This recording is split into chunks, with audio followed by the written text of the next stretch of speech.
Hello and welcome back to episode 11 of the Thefanpubcast. I'm with Sean again. How are you, Sean? It's great to be back. Obviously, nothing's happened in the NFL this week, has it? No big news. We've really not got much to talk about. I'm a Cowboys fan. It's all quiet on the really on the Western Front. That's nice, yeah, because you've not had any incidents this week, have you? Well, there's a small bit of news about Zeke, but I don't think we need to talk about. I think we can gloss over that, can't we? No. Okay, well, where are you going to start then this week? We can start with the Zeke news. Okay, that's fair enough. Ezekiel Elliott handed a 6-game ban by the NFL. Not what was expected, I have to be honest. I mean, I didn't expect that. I thought they'd start a little bit lower down the chain and it'd get battered down to 2-game suspension. I didn't think it would be that. I thought it might be 4, argued to 2, not 6. I think the first thing we have to say, because it's important, we do not condone domestic, violence or abuse in any way. But you do that to me all the time. I know, but we don't live together, so it's fine. Okay, fair enough. Yeah, we don't. No. Yeah, that's true. We don't. But this is a very difficult area now, both for the NFL and for Ezekiel Elliott, isn't it? I mean, because obviously he obviously is appealing it, but the problem lies in the grey area. You see, my concerns now are that, like you said before, the evidence that they have is actually fairly flimsy. They're circumstantial, but it's very circumstantial. I mean, the main thing is the police have looked at it, they talked to witnesses, and they found they couldn't prosecute. Not that there wasn't a case to answer. There was, obviously, they found some bits that they found, alarming, but there wasn't enough to make a case. One of the problems with trying to make a case is if the person involved is weak at best, then it kind of... this is one of the problems, isn't it? Obviously, for people of domestic violence, it's sad and it's a horrible thing to go through, but, I mean, there has to be a grey area with this lady because she's, from what... she sent text saying, "I'm going to end your career." It does seem a very peculiar behaviour from her on top of his behaviour, and the whole thing looks a real quagmire at the moment. And my concern with all of this now simply is, if this, for whatever reason, because it will go to an independent person, this appeal. I think it has to. For logical reasons. But let's assume that the appeal process, for whatever reason, they say, "No, I'm sticking to the 6-game ban. That's what the NFL's decided. That's what we're going to agree to," and he's able to take it further, which he can. Then he'll play all of this season. But what worries me more than anything is if anything comes out in the whole off-season after this. Because we don't know if there's a tape out there, a bit of video evidence, anything that could come out to tie him to anything. I think it would have come out by now if it was, because you imagine how much money that was. I'm sure you're right. That would be worth a lot of money to anyone holding that. I'm sure you're absolutely right. But it would be a worry to be any owner, fancy-wise, be a horrible situation in Dynasty or something along those lines. We had a draft of the weekend. Who did I draft at 3? Yeah. I knew the risk, but... Yeah. Well, I still think we've got to see how this plays out. I mean, I still believe we're going to be correct when we said 1 or 2 game ban. I still believe that will end up being the case. I can see it going to 3 or 4. 1 seems a long way off. Yeah, but people the other week were talking in fantasy circles. I mean, if it went to 4-game ban, he's still worth drafting in the first round. Now all of a sudden, people have, people are saying, people are saying all sorts. They're saying it's for mugs if you draft him in the first 3 or 4 rounds. I mean. That seems crazy for somebody. I mean, if you're good enough to pick a team that can, withstand Zeke's ban, imagine the boost you're going to get for the playoffs. And I don't think it's as simple. I think one of the problems with this, getting around this ban, I mean, I heard some people talking on fantasy circles, it's easy enough, you just draft Darren McFadden. Well, he's not necessarily his backup. I mean, you've got to be careful here. This could be a running back by committee. So I think what you're saying is absolutely spot on. You have to have a team deep enough, not necessarily a handcuff, deep enough to carry your team, and that means having players that can start. I think McFadden is a handcuff, the one you'd want to own at the moment. Yeah, definitely. If I was going to take a punt on any of them, I'd go after him. But I'm not convinced. You've got a bit of Rob Smith and Alfred Morris mixed in as well. It could become a hot hand situation, and that's the last thing you need. Or who wants all that mess? So it's complicated fantasy-wise. I still think it'll get knocked down to more close. I mean, the basis of his appeal is going to be throwing doubt over the lady in question, the witness or the accuser, inaccuracies in the actual NFL statement where they've got things factually incorrect according to that camp. A lot of people mention that if he appeals, Roger Goodell can put him on the commissioner's exempt list, and that was a thing a lot of people were saying. Yeah. But I don't think he'll do this. It's not like Peterson and Rice where you got video evidence. There is no evidence of this. So you really open yourself up to. Well, I think as a litigation. Commissioner, I think as a commissioner that would be an incredibly poor move, because I could understand if there was some evidence, serious evidence holding on him, then fair enough, I can't argue that. He's every right to take a firm hand, and rightly so. Yeah. But there isn't any. So, as you say, nothing's come out. If it was going to, I suspect you're right, it would have done, because there's a lot of money at stake for those people. No matter how crude we want to think of it, people would pay a lot of money to have that evidence in their hands, one way or the other. So, it hasn't come out. So, the truth is, this would be a very bad move on his part, and for Roger Goodell, if he went down that route, it could open him to a challenge. So the more likely thing is they either agree a middle ground where the band's reduced, that's should or happen. It goes to an independent adjudicator. Yeah. And then the NFL take the pressure off them, not charging decision. Yeah. Yeah. Well, not they've done the right. Not process, being lenient on people that do a domestic abuse or are accused of it. Yeah.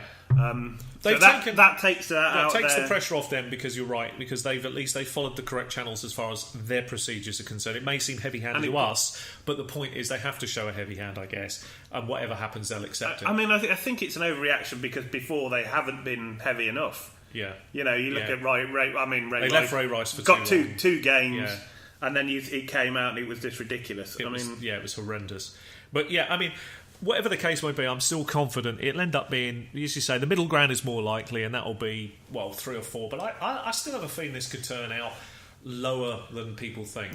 Someone like Jerry Jones is going to throw everything he can at it. He'll leave no stone left unturned. Yeah, but they also, again, like everything with this, all sides have to be a little bit careful, because if anything creeps out of the woodwork, I mean, Dallas are the last team right now that need to be politely caught with their pants down. Hey, we're top of that NFL table. You certainly are top of the offensive list. And we've kicked on again now. It's another 6 games added to the band. You're doing a total games band. If it was a league about that, you would have won it 15 years in a row. I mean, you are turning into something. We are America's team for that. That's for sure. You certainly are. Yeah, I mean, you've been on Most Wanted. The team's been on Most Wanted. I think you could legitimately claim world champions for that. Bad team. What you gonna do? I mean, they've got loads of injuries as well. It's terrible. I mean, there's about 10 people sitting out with injuries. With hamstring injuries as well. A lot of injuries. I'm sure you got a lot of news. We probably have to move off the Zeke stuff. I mean, unfortunately, it's just going to keep rumbling on, isn't it? It's just going to keep rumbling on. But hopefully, we'll have. By the time we podcast next week, we should hopefully have a decision just then or just after. Well, the appeal will have been filed. They have 10 days, don't they? The appeal will be put in on Wednesday, we believe, when they put enough together, and then they've got 10 days to come back to that. So this is going to take it awfully close to the start of the season. We'll see what happens from there, because it's anybody's guess. So what do you do? Let's wrap this up. Okay, you're drafting. What do you do? Well, we'll talk about that later, because he's going to. Obviously, you've got some ADP falls. Yeah, we've got some ADP fall, and funny enough, he's on that list. All right, fair enough. We'll talk about it then. Jay Ajayi, still in the concussion protocol. He's missed 2 weeks of camp, but he is now cleared to practice. So what does that mean? How can he be in the concussion protocol and cleared to practice? That was the news coming out of the Dolphins this morning. You can't be in the concussion protocol and practice. Well, that's the news. I think what you can do. Is you can.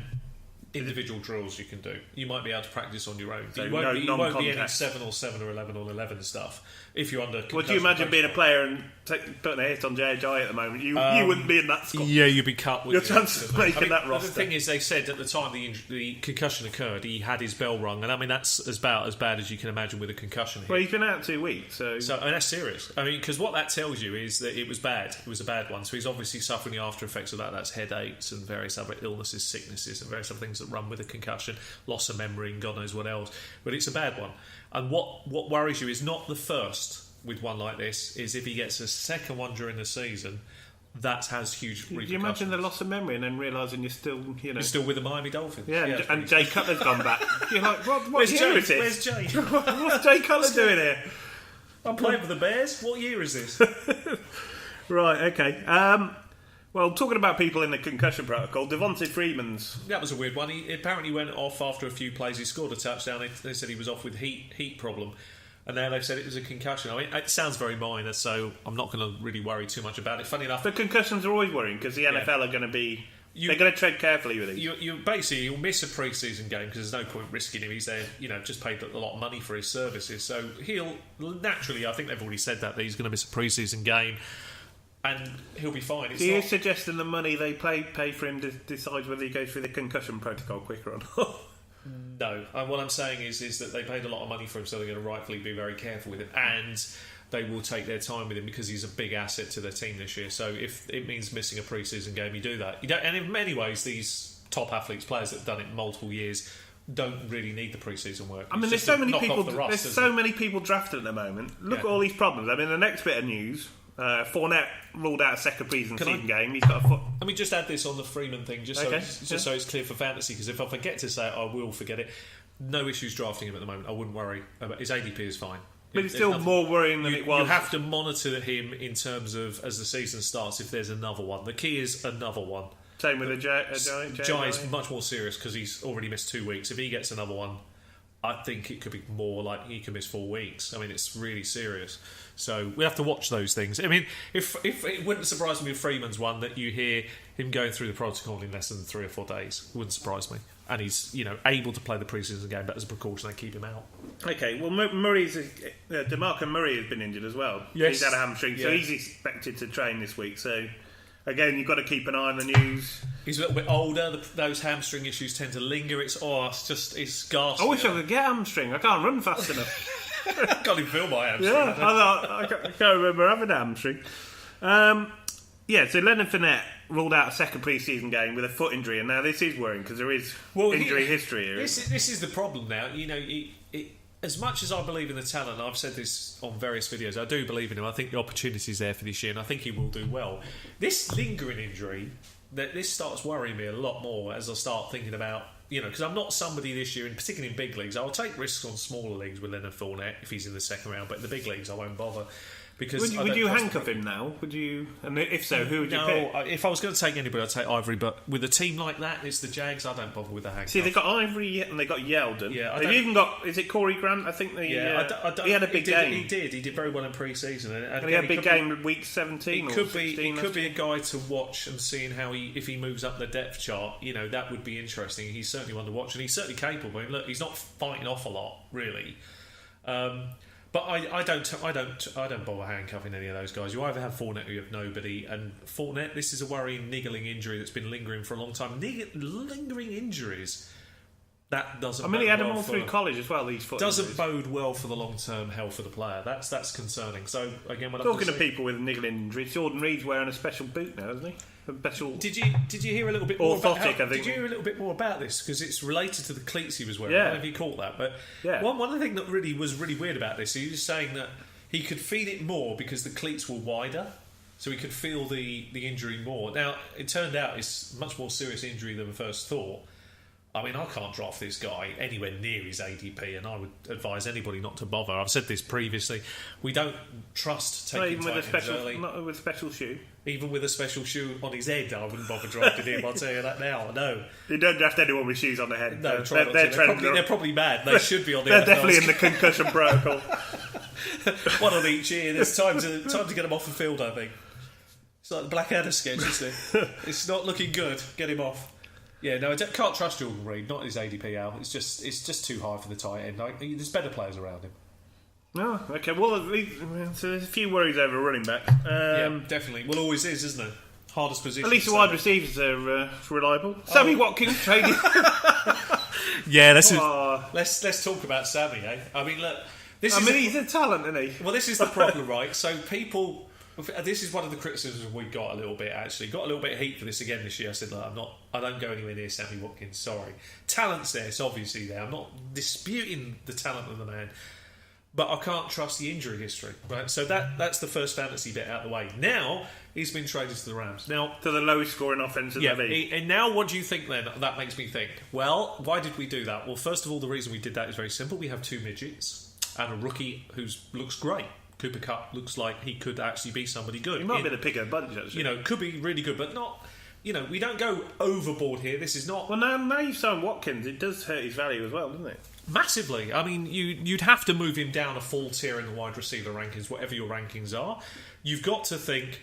The one thing it might do for the Rams is it might open up the running game a bit, assuming that Jared Goff can make a bit of a leap into. And maybe he can. Maybe they design the offense so it's more suited to him. And don't get me wrong, he's got weapons, hasn't he? Now he's got some weapons. There's no arguing. Got two tight ends as well. People will have to respect Sammy Watkins. Where up to this point, you'd have a rookie, Robert Woods and Tavan Austin, and quite frankly, I didn't have any respect for them. And I'm talking from an amateur level. So it stops people double teaming Tavan Austin. Well, it does. I mean, it does open up the team. But let's be honest, we were the lowest scoring offence for a reason last year. Particularly, we were very poor at home for scoring points. Yes, we will be improved. I've said that in my own article on the TFP site. Well worth a look.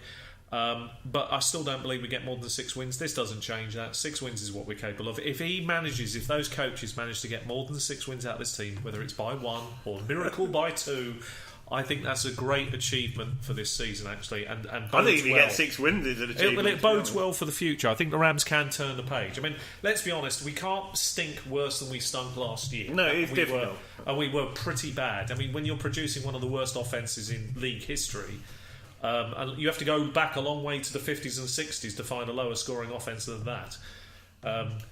Time for change was important. I do think it's great for the Bills, though. I mean, I don't think we should lose sight of this little comment. 2 firsts for next year, 2 seconds and 2 thirds out in the rookie draft. I mean, and that also tells you Tyrod Taylor's time in Bills is done, because they're going to use one of those on a quarterback without a doubt.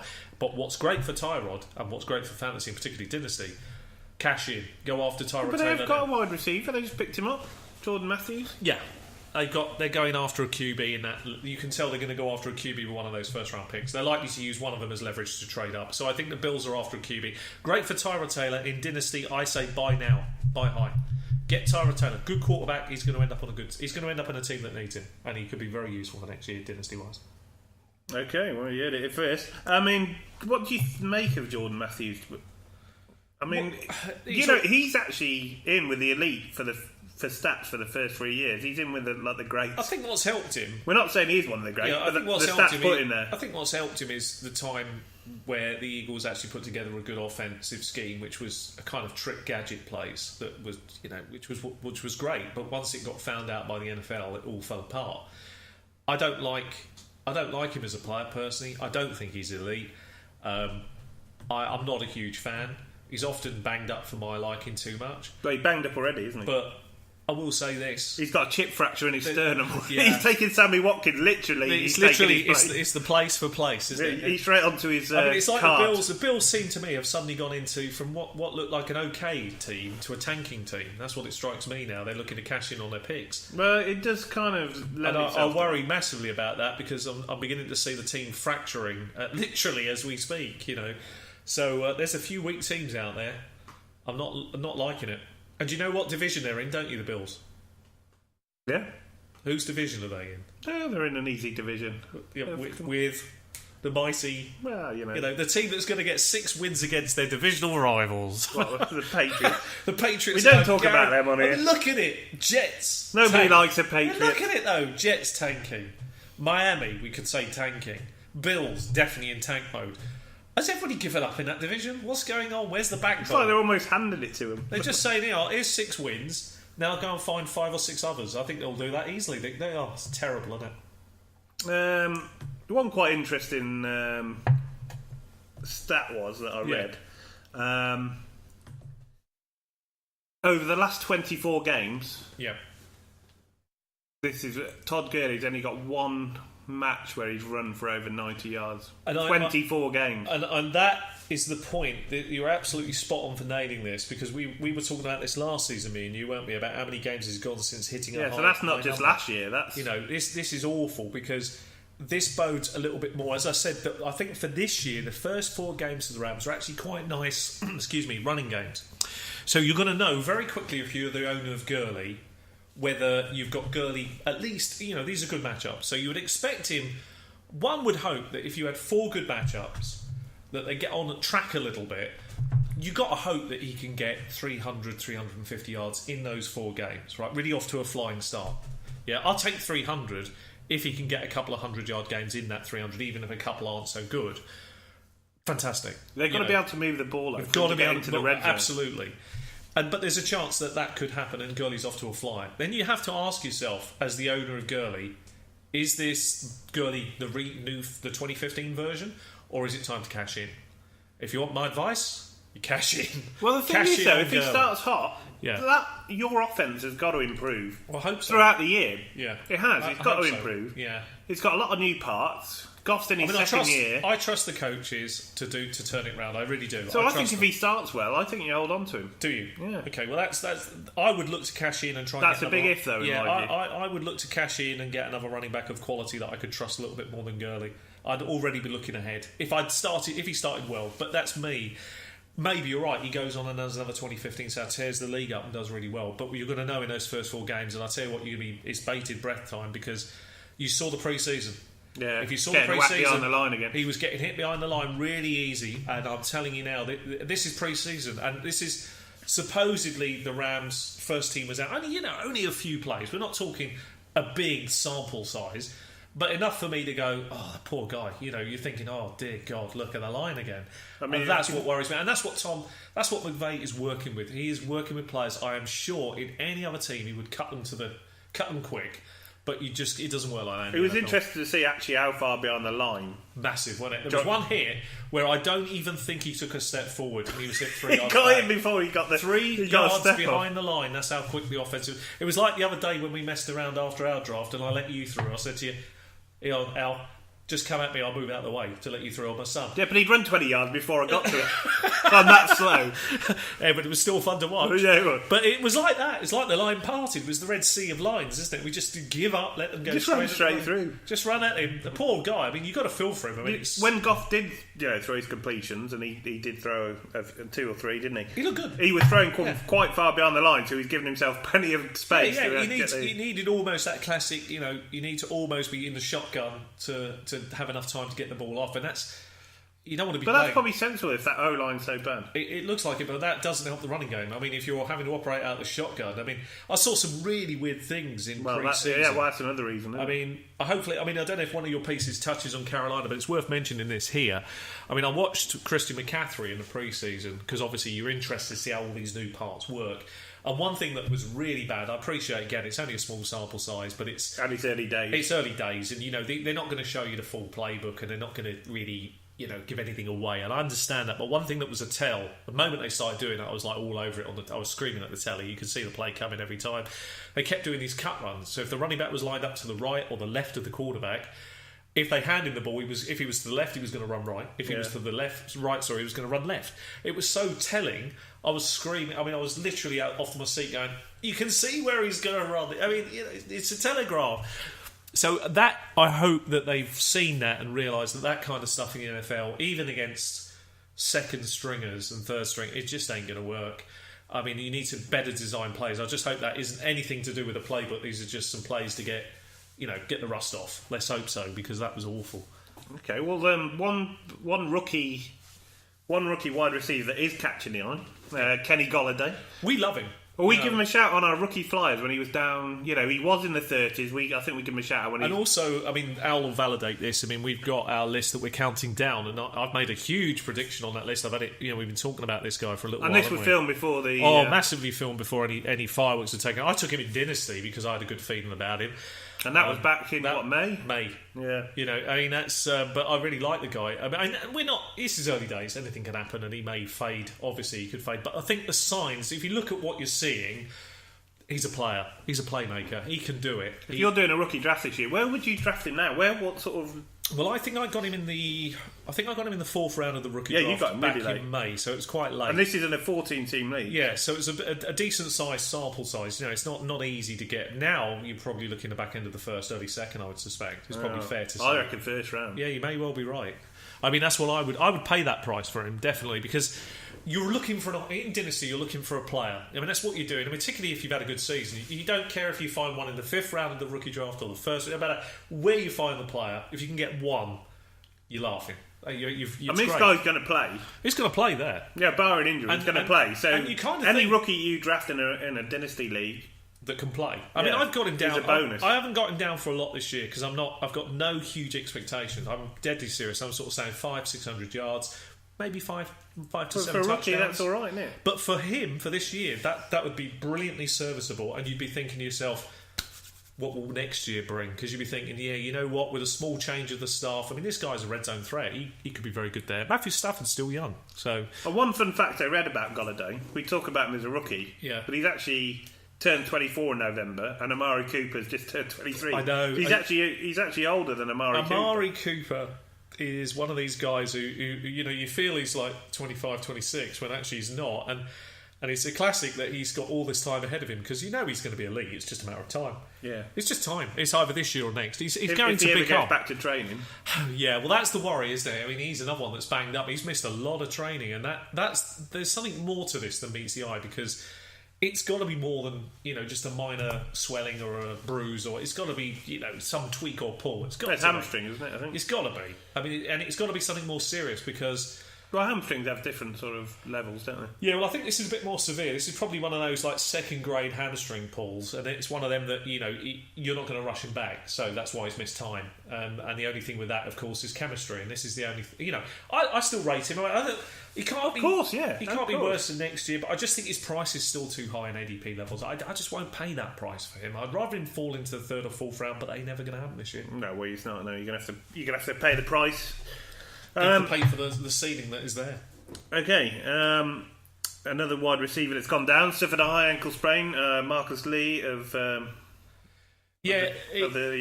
Jags. So the Jags have got Fournette down. They've got Marcus Lee was showing some promise. Does this open the door for Alan Hearns a bit more? Yeah, it does. Does that make him more valuable in deeper leagues? A little bit more valuable, but again, it's the Jags. I think the player we're all excited to see what he can do this year is really Adam Robinson. That's the one I'm. He's been the star of camp apparently. You know, and I kind of get the feeling with him that it's quarterback play has limited him last year. I think people had.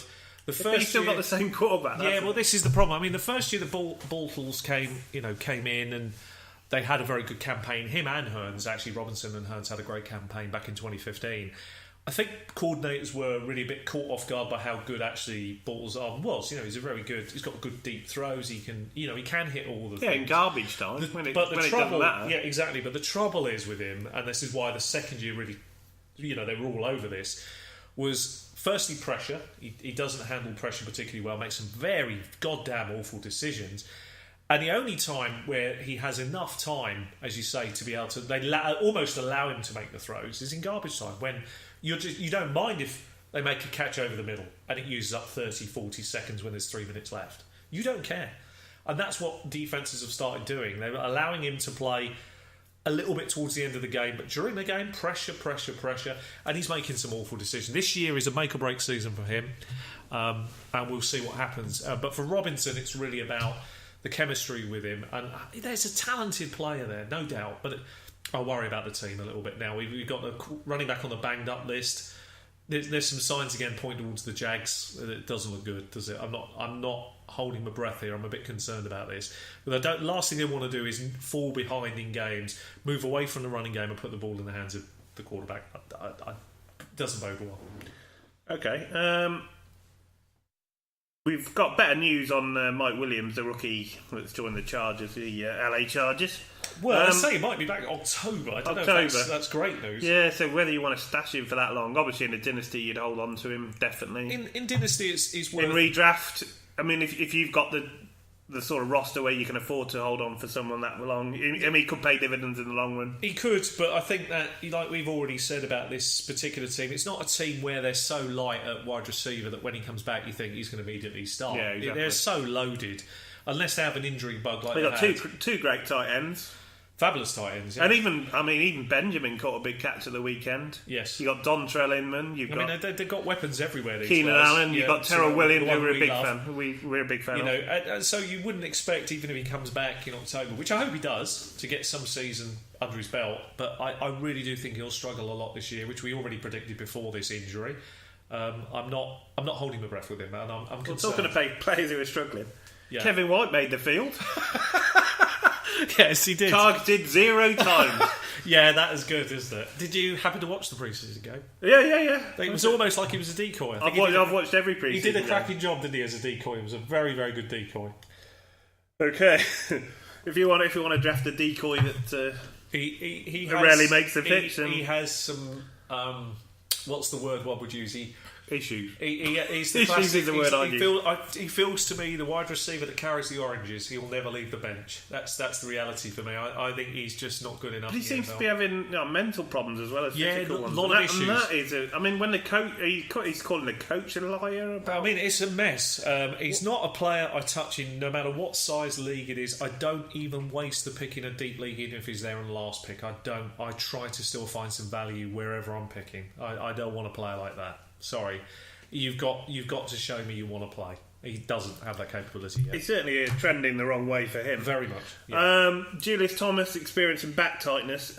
He suffered with it all last year. Yeah, it's a bit of a worrying again. Well, the thing with him is that what some people have suggested that this could be the sign of, and it would seem to indicate this from a medical point of view, is this is the beginning of a herniated disc.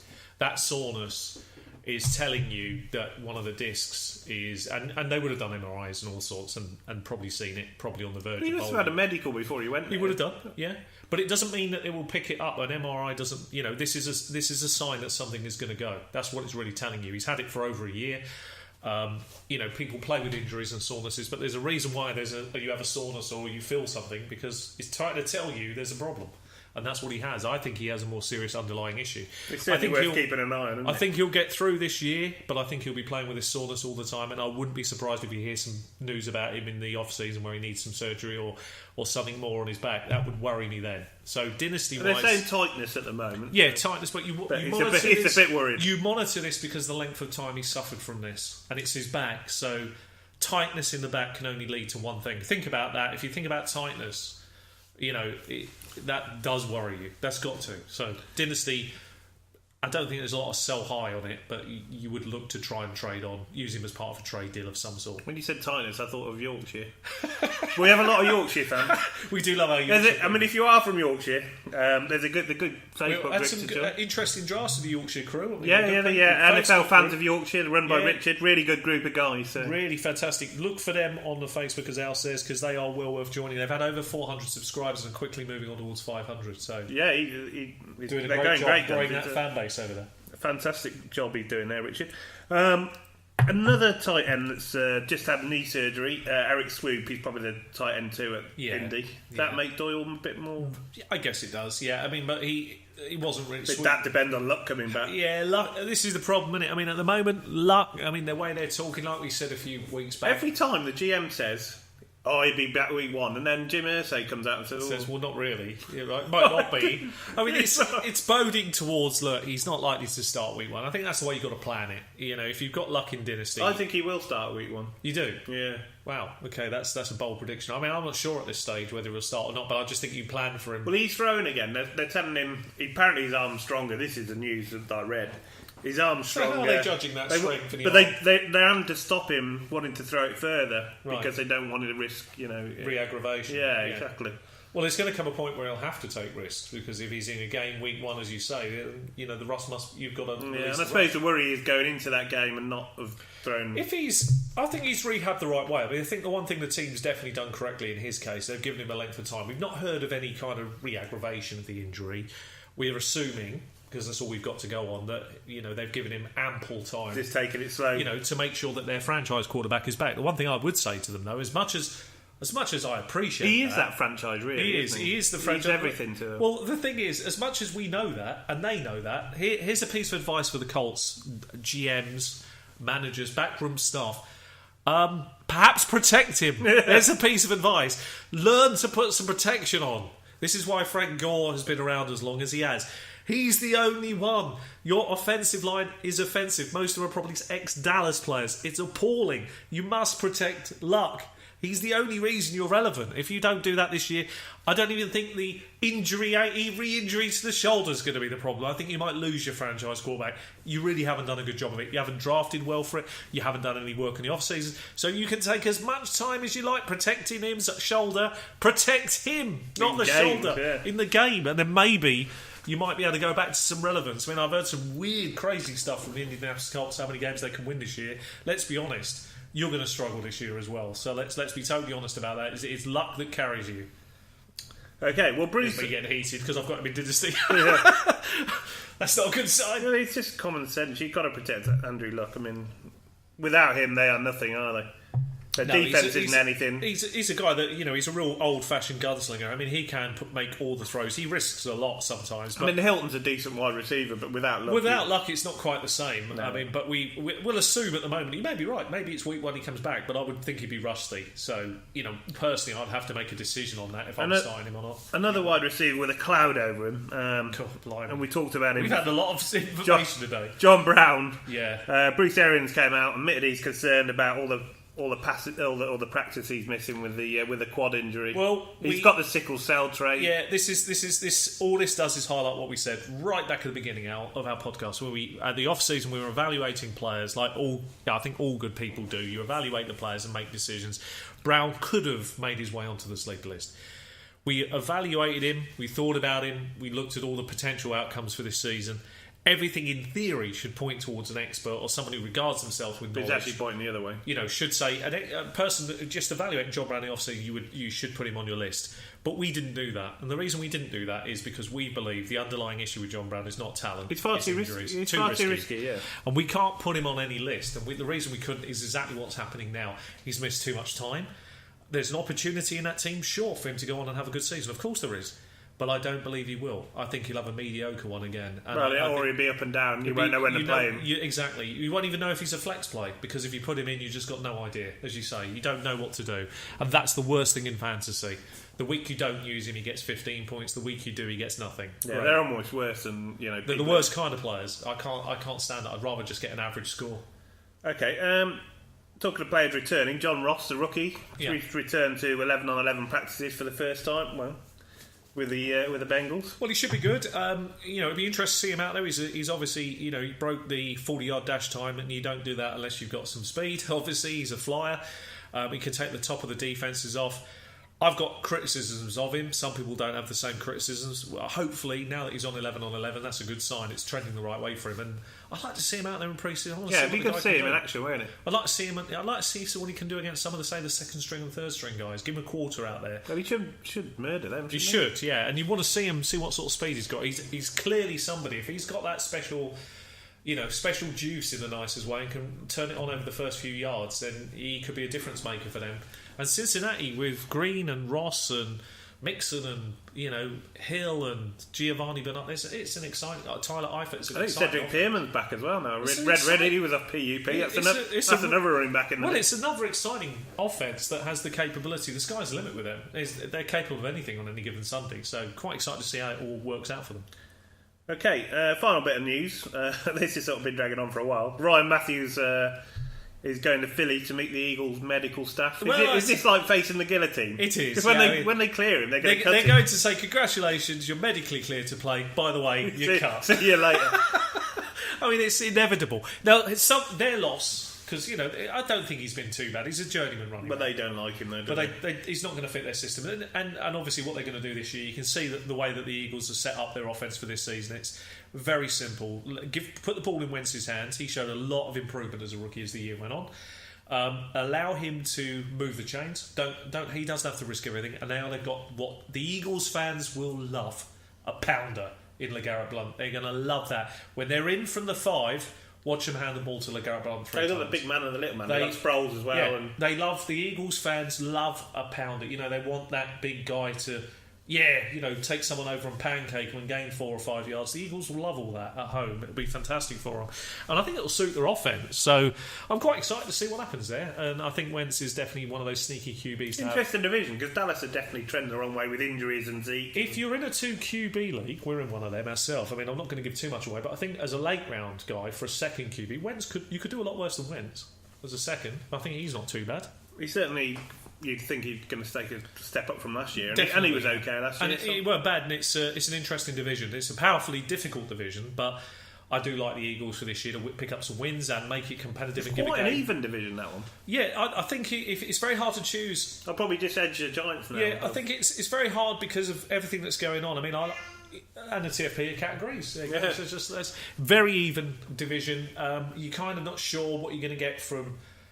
You don't know what Dallas are going to do now, do we? The schedule looks a bit tough. We've got the Ezekiel Elliott suspension, we're not sure on that. The Giants they look like they've got most of the components right, but the running game I still don't like.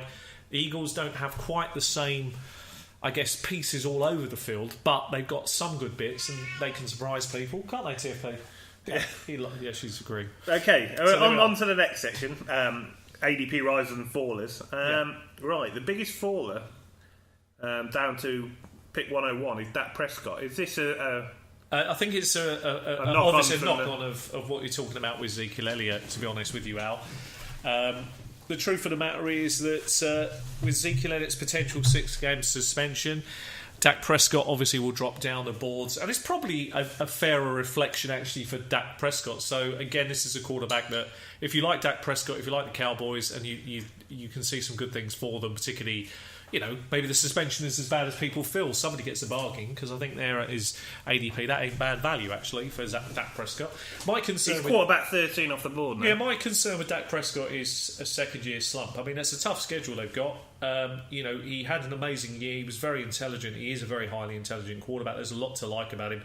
But defences have had a year to scheme, and they will try to pick out where they feel there are weaknesses for Dak Prescott's game and focus on those. So we'll see this year just how really, really good he is. He could be very elite very quickly, or people could go, "Whoa, what a bad slump that was." The schedule's tough. So the O-line's going to give him every chance. I know he's not quite as strong, but it still looks strong. It's still, when you can protect your quarterback for over 3.5, 4 seconds, which they are more than capable of doing, then you've got enough time. Gives them every chance to make. You can make the throws. I mean, we can't say the same for the Rams. Okay, well the next guy down 19. Yeah. Ezekiel Elliott. Well, he's now 20. He's now going 22. 22nd off the board. RB11. Here's the thing, right? So up until a few weeks ago, because we had a bit of a chat, me and Al, offline about this. Up until a few weeks ago, people said, well, if Ezekiel Elliott gets a 4-game suspension, he's still worth taking in the first. Now I've heard a lot of people saying it's crazy to take him in the second, even with a 4-game suspension, let alone a 6. Personally, we don't know what the suspension is. So if I'm drafting tomorrow and he falls into the second round, I'm taking him. I'll just plan to go running back heavy. What sort of league? What sort of? I mean, he's picked 22 at the moment. Where would you take him? I'll take him at that ADP if he's sitting there. Would you take him above that? Yeah, I would. Yeah. What's the earliest you would take? Let's go through some of the likely players. Gurley will be there, won't he? Roughly that. Well, we're going to do cut trade keep in a minute, right. Which is. But I would definitely take him above certain players. Yes, because you're talking about a guy, even with 6 games lost, who can give you 1,000 yards and 10 touchdowns. That's 160 fantasy points. It's pretty close. And there is a chance he doesn't get a ban if he takes it. Exactly, and not only that, but if you plan to go around the ban, so as you say, in a situation like this where Zeke's there, you'd hope what would happen is in your first round you've already taken a running back, the second round you take Ezekiel Elliott, the third round you take another running back, the fourth round I'll probably take a fourth. I'll probably go running back crazy. The reason I'll do it is because I want to protect myself with Zeke, still start 3. I'll probably go a bit mad, but the point is, what I know is there'll be more wide receivers later in the draft than there will be running backs, and a quality running back like him. I mean, imagine what that would be like for your team. If you can make the play. If you can weather the storm the first few weeks, which you should be able to if you draft appropriately, and he comes back, he's going to have a chip on his shoulder a mile wide. I don't mind a player with a chip on his shoulder coming in, 6 games in.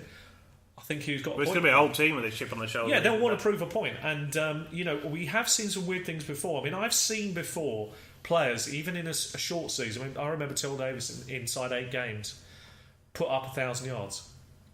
It can easily be done, and he didn't have. People talk about a great Denver line. Yeah, it was all right. It's not like Dallas's. Dallas's is far superior. I mean, you know what Bell did. I mean, with 3 less games last year. I'm not going to hesitate to pull the trigger on him. I mean, hesitate if you're worried that the ban's going to be longer. But I think at this moment in time, we could be looking at a shorter ban. If you back yourself to be able to pick a decent team without him, I think you can go for it. Yeah, I still maintain there could be. If you're a bit more worried, one of the strangest things that could happen would be that imagine a scenario that you were picking. Because you'd have to be picking a little bit late. Let's call it a large league. Say you're picking, I don't know, 12th or something, and you've got Devontae Freeman and DeMarco Murray as your first pick, and the next pick in the next round you can take Ezekiel Elliott. Well, if Ezekiel Elliott's ban doesn't happen this year because it ends up being 40 your team's looking pretty elite. You've got 2 elite number 1s. I mean, seriously. I mean, you can't pass that up. You have to plan around it. I wouldn't hesitate. Okay. So even if you drafted him already and you're a little bit concerned, all right, that could be a problem because maybe you didn't think this way. You were. How are you to know? You weren't to know. But all you can do is ride the storm and hope that if you can come through this 6-game ban with a 3-3 record, that's good enough. You're in the fight with a player coming back. You'll be okay. You could be back in that playoff hunt quite quickly. So don't worry too much as long as you plan for it. Okay, well then the next player is Sammy Watkins. He's down 8 to 43. And we've talked about him. Yeah, it's probably because he's now in the Rams offense. I always felt the ADP was too high anyway. I still think it's still too high. I would still like to see him fall a little bit further. Wide receiver 21. Yeah, it's getting closer, but it's fair. It's would you draft him there? No, I won't touch Sammy Watkins inside 4 rounds of any league size. Just won't happen. I mean, I know he's outside of that with the smallest of leagues. Maybe I might then. But I think there are other wide receivers around him that I would take ahead of him, so it would be difficult to see me actually taking him, to be honest. Okay, the next faller is Samaje Perine. He's down to RB 41. Unfortunately, he's had a bad camp. He's had a bad pre-season game. He's had the dropsies, which is never good. Not what you look for, really. Not what you're looking for in a running back. And all this has done is played into the hands of Rob Kelly, who has. Well, we might as well talk about them both because Kelly's one of the risers. He's at 15, so yeah. It shows your momentum swinging back towards Kelly a bit, doesn't it? Now, yeah, I've always liked Kelly. We've talked about him on the programme before. He's solid, ideal. He's ideal for this offence because all they want is someone who can move the sticks, and that's exactly what he gives you. He's not flashy. He's not going to break off massive runs. But what he will do is give you an honest workload. And you know what? In that offense, if he can get 220, 200 carries, he's got every chance to break 1,000 yards, that guy. He's more than capable. And you know what? That's all they need. So I don't think this is a camp battle. He's a steady player, isn't he? Yeah, I mean, Perine will still get another chance. Somewhere along the line, there'll be a chance for him. But at the moment, unless you cure that, dropsies and the pass protection is weak, you're not going to make it on the field much this season. Rob Kelly will keep the job. And this is great for him, because it could improve his stock. And certainly could get him a big contract the next time round. The last fall is Ty Montgomery, who's had his problems as well. He's gone down 5 places to number 42, RB 17. Well, tell me why you think that is. I'd be interested in your view on Ty Montgomery. I know he's had fumbling issues, hasn't he? Yeah. So you saw him in that. You know, that's going to lose you favour pretty quickly if you keep fumbling the ball. How do you see it playing out? Do you think it's going to be what we predict, which is a bit of an RBBC committee kind of thing, run about my committee, and then maybe the rookie gets more carries, or do you think? Well, his pass catcher's got to be a strength. He used to be a wide receiver. Yeah. I mean, that's got to be a strength. I think in certain situations, this is why I think it's more. There are certain situations where Ty Montgomery offers you more as as the Green Bay team. I think having him in the backfield and the ability to sprint out. Brilliant on any down, quite frankly. He's far too risky for me. There's too much unknown about him. I can't. They drafted two rookies. There were some real weird things that people said. He has the upside of David Johnson. Please, that's crazy talk from some experts. That's madness. So he hasn't had even a sample size big enough to start talking about David Johnson-like skills. You want to be a running back first before you start talking about David Johnson. David Johnson came into the league and hit the ground running, 20 points a game. Ty Montgomery has a very interesting ceiling, no doubt, but I think it'll always be capped because of his limitations at running back, and his blocking is going to be the key here. I would have concerns over drafting him at his ADP, and wouldn't advise it to do so. If I take a punt, it's on the rookie. But I do think you have to be careful. I mean, I always say with these rookies, I want good value for them, and Jamal Williams is going, in some leagues, a little bit too high for my liking as well. Well, it's probably with the Ty Montgomery news, isn't it? So again, I try to swerve that, and I'm thinking a little bit more outside the box. Okay, well, let's go on to the risers. Jordan Matthews at 48 to 110 now, wide receiver 45. Well, it deserved. I mean, he was going too low. I mean, you found this in our own My Live draft that happened. He fell to the 15th round. In a 16-man league. I mean, that's just remarkable value down there. And well, it is now. Particularly in light of the news. It was then. I mean, he's got a fracture since then. A sternum fracture. So. Well, that doesn't help, but I'm sure he'll fall again next week. But at least for the week just gone, it did look better. One glorious week of Jordan Matthews. But unfortunately, the truth maybe he falls another 30 places next week. Another one climbing. He's up 29 to 52. Wide receiver 24. That's Larry Fitzgerald. And that's probably with the John Brown news, I guess. Yeah, it's all linked to the news. I mean, I've seen about 4 or 5 articles saying he's a wide receiver to trust. He's the one you want to. Well, we like him. We're both high on him. His ADP level was perfect in the 4th round of the large league. He's a player I would have definitely targeted in certain situations. I still believe in him for this year. I particularly believe in him early doors, first few weeks out of the gate. And that's when you need a player the most. It's the first few weeks to get the wins in the bag. Well, I do. I've got Zeke. Well, you might still be okay. I mean, we could be talking about this right up to game day. I still think we have to see how that plays out. But Larry Fitz, it's good news for him. But he's almost climbing to a point where the value isn't there anymore now. Yeah, because so many people are talking him up. You know, that's the issue. We've now. talked about Rob Kelly. He's up 15 to 92. Michael Crabtree, probably with the Amari Cooper news. Missing those practices will always get people jittery. He's up 13 to 41, wide receiver 20. So I think his ADP is still fine because he's going in the 4th round, and in the large league, we always use the large league because it's easier then to judge it. But if you think about it, 41 is still, even for a small league, it's just outside the top 4 rounds. That's still high, but I think, you know, you're looking for 140 for the player you pick in the 4th. He's more than capable to give you that. Safe, solidly safe. He proved that last year. He was very, very safe for it. He'll get red zone looks. I think he was wide receiver 12 or something. Yeah, he'll get red zone looks all throughout this next year.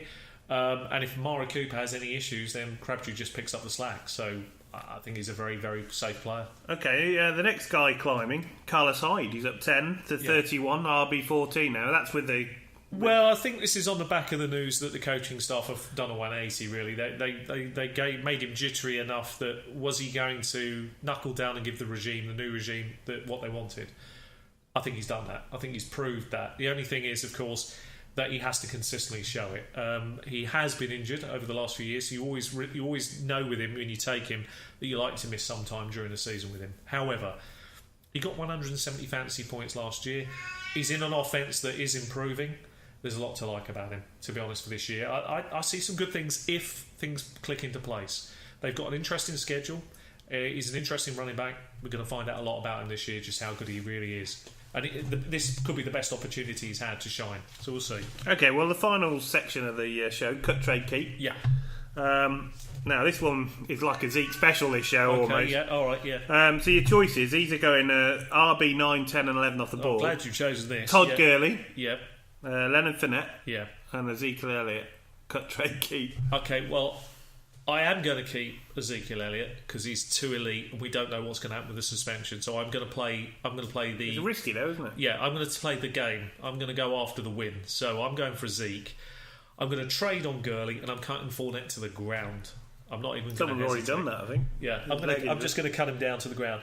I'm trading on Gurley because I think people will buy into him and he could be very good for this year, but I'm just going to hopefully cash in on that. And Fournette, I would take the risk and drop in that situation. So there you are. That's how I would plan out. How do you see it? Would you do something similar or would you go a different route?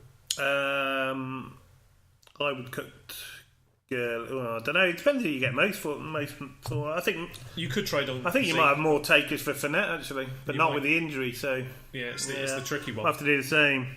Right, the wide receiver one you're going to get. Okay. John Brown, we talked about. Yeah. Jordan Matthews and Randall Cobb. These are going wide receiver 43, 44 and 45. I don't actually want to keep any. You've got to. That's the game. Cut, trade, keep. It isn't like... Okay, John Brown. Cut. Yeah, John Brown going for the Matthews and Cobb. Okay, I'm going to have to keep Cobb as much as I absolutely don't want to do it because it's horrible. But it is the highest octane offence out of the three. So I'm going to believe that maybe there's some good games in there. So I'll keep him. I'm going to try and trade on John Brown's name and hope that the name will carry some value. I'll cut Matthews to the ground. So that's how I will do it. Okay. Very difficult, but I like that one. We're coming to the end of the pubcast. Please smack that like if you're still listening and you've enjoyed it. Please smack the like button. And if you've got an American football team, whether they be flag football or any type of American football team, and you want a big shout out for your team, then please do let me know. Okay, and please consider subscribing. Thank you very much. Thanks very much for watching or listening.